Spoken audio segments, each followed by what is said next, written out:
और उसके इम्कानात आप सही कह रहे हैं कि इस वक्त कम दिखाई देते हैं। रज़ा रूमी साहब, डी एस्केलेशन की बात की जाए, महदूद जंग की बात की जाए या फ्रोजन कॉन्फ्लिक्ट में से निकलना, दोनों तो अपनी जगह पर मौजूद हैं। क्या आपके ख्याल में नाकाबंदी अमेरिका समझ रहा है बहुत मौसर साबित हो रही है और रिजल्ट ओरिएंटेड हो रही है, या खुद वाशिंगटन के लिए एक महंगा जाल बन रही है? क्योंकि इस वक्त इन दो पार्टीज ही दिखाई दे रही जिन्होंने डिसाइड करना है, बाकी 190 मुल्क शायद कोई किरदार अदा करते दिखाई अभी राइट नाउ जब हम बात करें नजर नहीं आ रहे। जी आयशा, आपने सही कहा कि नाकाबंदी जो है वो मौसर तो साबित हुई। पहले ईरान की जो नाकाबंदी थी और जो उस आबनाए हुर्मुज़ को बंद करने का जो फैसला था वो भी कारगर साबित हुआ और ईरान की इस जंग में बरतरी सामने आई सबके। मगर ये जंग ज्यादा फैल नहीं सकती। उसकी वजह बुनियादी ये है कि अगरचे के अमेरिका के पास वो फौजी ताकत है, वो असलहा, वो बारूद, वो बम, सब कुछ मौजूद है, मगर उसके जो भी एक्टिविटी या जो भी उसका फैसला होगा उससे आलमी मईशत और अमेरिका की मईशत पे बहुत शदीद असरात पड़ेंगे।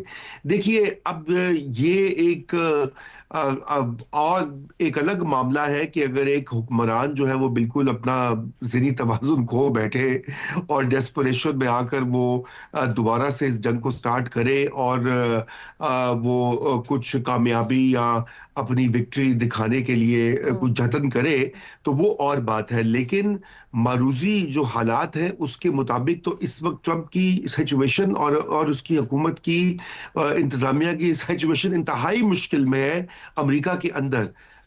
अभी जो ताज़ा आदादो शुमार है उसके मुताबिक 60% से जायद लोग जो हैं उनको ट्रंप की जो मईशत की और इस जंग की हैंडलिंग से इत्तेफाक नहीं है, बल्कि वो उसको डिसअप्रूव करते हैं। और उसके अलावा ये ईरान की जो जंग है ये मजीद हर दिन और गैर मकबूल हो रही है, इसकी सपोर्ट में कोई इजाफा नहीं हो रहा।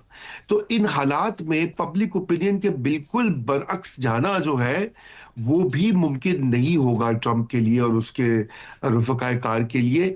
यही वजह है कि जहां पर पेंटागन तैयारी कर रहा है एक और हमले की या ब्रीफ कर रहा है, उसके साथ साथ सिफारतकारी भी जारी है। कल ही की टीआरटी की रिपोर्ट है कि अभी बड़ी खामोशी से मीडिया की ब्लिट्स और ग्लेज से परे बहुत सारे ऑप्शंस के ऊपर काम हो रहा है कि किस तरीके से मरहला वार ये जंग बंदी और सेटलमेंट की जाए, क्योंकि यकदम करना बहुत मुश्किल होगा। इसलिए स्टेप बाय स्टेप उसको आगे शायद किया जाएगा और पाकिस्तान बिल्कुल उसमें फिर से वही रोल अदा कर रहा है जो कि पहले था।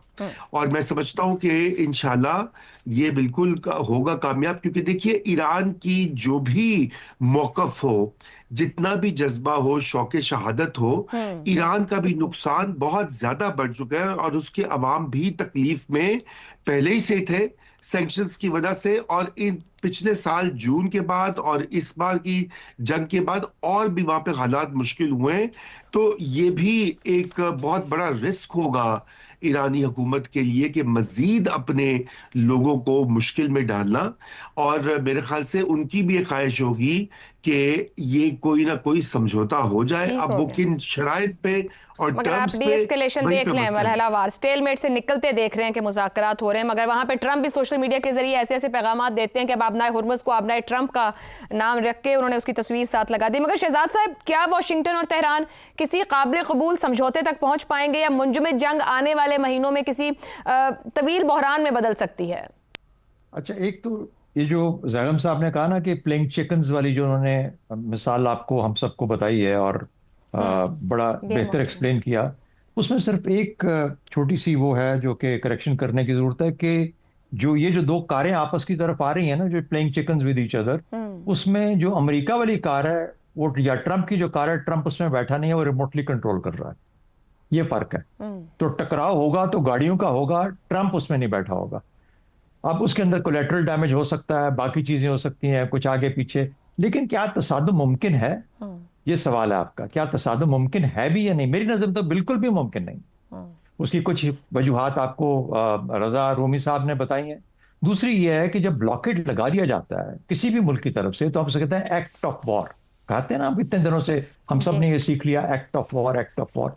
और जब ये एक्ट ऑफ वॉर है तो उसको फिर किसी ना कोई जाके लड़ना, कुछ को तोड़ना भी तो है ना। You have to fight it out. आप ये नहीं कह सकते मुझ पे जंग है, मुझ पे जंग है, लेकिन आप लड़ाई ना करें।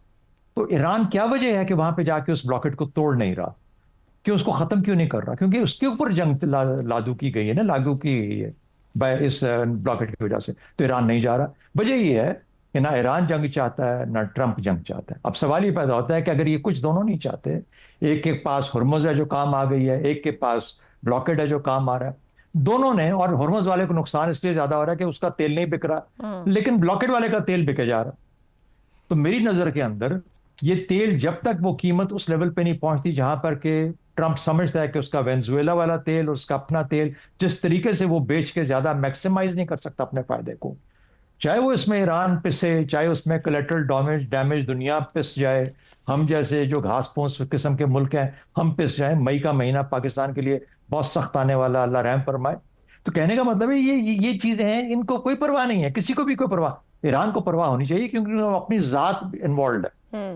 वो कितने को इराक के थ्रू भिजवा लेंगे या अपना तेल निकाल लेंगे, वो तो मुश्किल हो जाएगा ना, इतनी तादाद के अंदर तेल को एक्सपोर्ट करना, खासतौर पे दुनिया की सैटेलाइट की नजरें। तो कहने का तो ये है जो हालात है। अच्छा, अब कौन पहले ब्लिंक करेगा, कौन छोड़ेगा? जब तक ट्रंप अपने मकासद हासिल नहीं कर लेता, और मेरा हाल है उसका मकसद न्यूक्लियर तो है ही है, मानते हैं बिल्कुल है, कि वो शायद इस हद तक मजबूर कर रहा है कि जो ईरान है वो फाइनली आएगा, उस लेवल पे आएगा, घुटने पे गिरेगा और कहेगा कि यार मैं नहीं लेता न्यूक्लियर, भाई ये पकड़ो, 5 साल 10 साल के लिए जो वायदा करना है मेरे से कर लो, और उसके बाद मेरे सैंक्शन हटा दो। तो उसको कुछ मिल जाएगा वापस में, सैंक्शन हट जाएंगी, उसको न्यूक्लियर का मिल जाएगा, उस वक्त तक इसने कमाल पैसा जो है वो कमा लिया होगा। अच्छा, तो इसलिए मेरा ख्याल है कि ये है बुनियादी बात जिसकी वजह से हम यहाँ फंसे बैठे हैं। इन दोनों को कोई परवाह नहीं है। और मजे की बात देखिए, चीन और रूस जिनके बारे में अपनी वो भी बड़े मजे कर रहे हैं कि अच्छी बात है अमेरिका फंसा बैठा। मगर कल पुतिन ने फोन किया है, ट्रंप से बात की है शहजाद साहब 40-45 मिनट करते हैं, वो करते रहे, सब करते हैं, सब करते हैं। पाकिस्तान ने भी की है, दुनिया सारी करती है ट्रंप के साथ, ट्रंप भी बहुत बातें करते हैं। One more factor, there are 3 kinds of जो हम जाते हैं ना, इसको एनालाइज करते हैं, 3 किस्म के लोगों का हम अपने दिमागों में बातें सुनते हैं। अमेरिका में डेमोक्रेट्स हैं जो कि कहते हैं कि इससे बड़ा ब्लंडर ट्रंप ने या किसी प्रेसिडेंट ने आज तक किया ही नहीं है। वो डेमोक्रेट्स हैं, उनका काम है ट्रंप जैसे रिपब्लिकन को बिल्कुल मलियामेट कर देना। आप जिस दिन CNN सुनेंगे, क्योंकि वो डेमोक्रेटिक लिबरल चैनल है, वो आपको यही बातें सुनाएगा। फॉक्स सुनेंगे कुछ और आवाज आएगी, नहीं सुन लीजिए ना। उसके बाद फिर हमारे अपने यहाँ पे लोग बैठे हुए, अच्छा क्योंकि हम तो साइड पे तमाशाई हैं ना, थोड़ा बहुत असर भी आएगा, अब जब आएगा तो और तकलीफ आएगी, लेकिन जिनके पास पैसा है वो बच जाएंगे, गरीब और पैसा जाएगा। हम ईरान को अंडरडॉग होते हुए सपोर्ट करते हैं, और पता नहीं ईरानी अल्लाह करे कि हमारी बातें ना सुनते होंगे, इस वजह से और शेयर लेते होंगे, वो और मुश्किल पड़ जाएगी हम जैसे मुल्कों को। तो इसलिए ये चीन और रूस जो है वो मजे के साथ बैठे कह रहे हैं कि हाँ हाँ बिल्कुल अमन होना चाहिए, खोलो हुर्मुज को, लेकिन करते कुछ नहीं। तो ये 3 किस्म के हैं जो कि रिएक्शंस हैं दुनिया के अंदर। बदकिस्मती से हुर्मुज भी बंद रहेगी, ब्लॉकेट भी रहेगा, जंग भी नहीं होगी, कुछ भी नहीं होगा, जो मर्जी किसी को ब्रीफ करता रहे। ये सिर्फ और सिर्फ उस वक्त खत्म होगा जब ईरान ये कह देगा कि अच्छा यार मुझसे बात कर लो साइड पे होके, और ये कहेगा कि हाँ मैंने जितना कमाना था कमा लिया। तो मेरा ख्याल है हम ज्यादा अब पाकिस्तान की तरफ वापस आ जाएं, इसका कुछ नहीं होने वाला। कुछ ठीक है शहजाद साहब, ब्रेक के बाद हम पाकिस्तान की तरफ वापस आते हैं। आमिर अहमद खान साहब, क्या ट्रंप वाकई बड़े हमले की तरफ जा सकते हैं, या उनकी हिकमत अमली या जो स्ट्रेटेजी इस वक्त ली हुई है ईरान को बगैर जमीनी जंग के घुटने टेकने पर मजबूर कर सकती है? मैं सिर्फ एक चीज जो कि पिछले चंद दिनों से मैं सोचने पर आप समझेंगे मजबूर हो गया हूं, वो ये है कि हम अभी तक जो इस जंग का तजिया कर रहे हैं, और ख़ास तौर पे जब हम ईरानियन पोजीशन का तजिया करते हैं, तो हम सब यहाँ एक ओवरवेलमिंग ओपिनियन चलें, आप कह लें कि वो ये है पाकिस्तान के अंदर कि बड़ी दलेरी दिखाई है ईरान ने, बड़ी बहादुरी के साथ वो डट गया, उसने एक सुपर पावर को घुटने टेकने पर मजबूर कर दिया। दुनिया के अंदर एक कंसेंसस हो गया है कि ईरान ये जंग जीत गया है।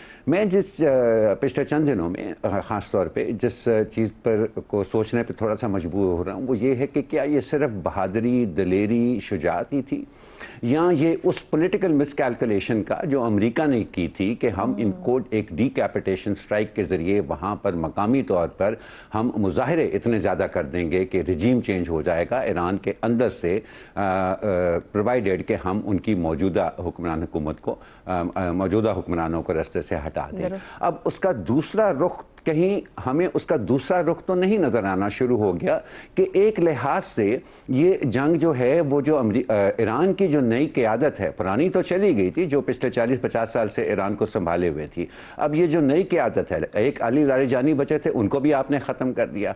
अब जो कौन है ईरान के कंट्रोल के अंदर, एक अक्सरीती राय यही है कि वो ईरानियन हार्डलाइनर्स हैं।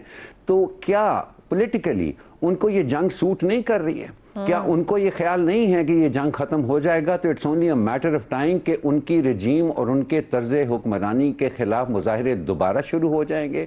तो क्यों ना इसको कुछ और घसीट लिया जाए ता वक्त एक ऐसी सूरत हाल बन जाए कि जब वो उनको जो चाहिए वो उसको हासिल करके एक इस तरह की विक्ट्री में तब्दील कर सके जो लोगों को तशवीश है इस रजीम के बारे में, जो उनकी मुखालफत है उसमें भी कमी लाई जा सके। सो एक चीज़ जो कि मेरा ख्याल है जिसके बारे में अब सोचने की ज़रूरत है कि ये ईरान का जो हार्ड लाइन स्टांस है इस वॉर के ऊपर, तबाही वहाँ पर बहुत ज़्यादा हुई है। जंग जीतने का मतलब ये नहीं है कि वो जिस तरह से जंग से पहले जो उनके हालात थे ईरान के, अभी भी वही हालात हैं, बहुत ज़्यादा तबाही हुई है। तो इसके बावजूद अगर वो अपनी जगह पर खड़े हुए हैं तो उसकी वजह सिर्फ उनकी शुजाअत और उनकी दलेरी है या उसके अंदर उनकी कोई दाखिली सियासत भी है। एंड आई थिंक आने वाले वक्तों के ऊपर इसके ऊपर बात शुरू हो जाएगी।